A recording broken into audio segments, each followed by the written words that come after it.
Satuan Tugas Satgas Pemberantasan Perjudian Daring setelah 1 bulan lebih bertugas berhasil menekan hingga 50% akses ke sarana judi online di Indonesia.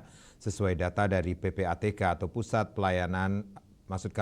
Pelaporan dan Analisis Transaksi Keuangan di tahun 2024, intervensi Satgas telah berhasil menurunkan 50% akses masyarakat terhadap judi online dan menurunkan sejumlah dalam nominal 34,49 triliun rupiah deposit masyarakat pada situs judi online.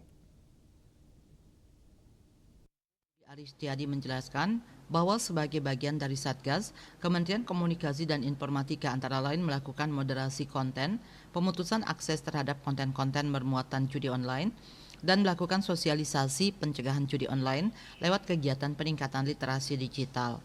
Kementerian Komunikasi dan Informatika dari 17 Juli 2023 hingga 23 Juli 2024 telah mengajukan pemblokiran 573 akun e-wallet terkait judi online kepada Bank Indonesia. Selama kurun itu, pemerintah telah memutus akses terhadap 23.616 konten terkait judi dari sisipan halaman situs web lembaga pemerintah, serta menangani 22.205 konten terkait judi dari akses sisipan di halaman situs web lembaga.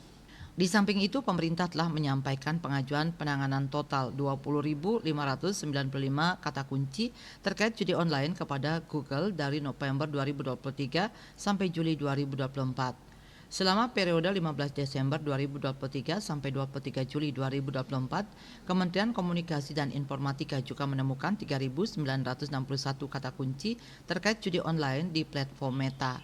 Kementerian Komunikasi dan Informatika telah mengajukan pemblokiran 6.199 rekening bank terkait judi online kepada Otoritas Jasa Keuangan (OJK) dari September 2023 hingga 23 Juli 2024. Kementerian Komunikasi dan Informatika akan terus menjalankan upaya pencegahan dan pemberantasan praktek judi online. KMB Bali Pos.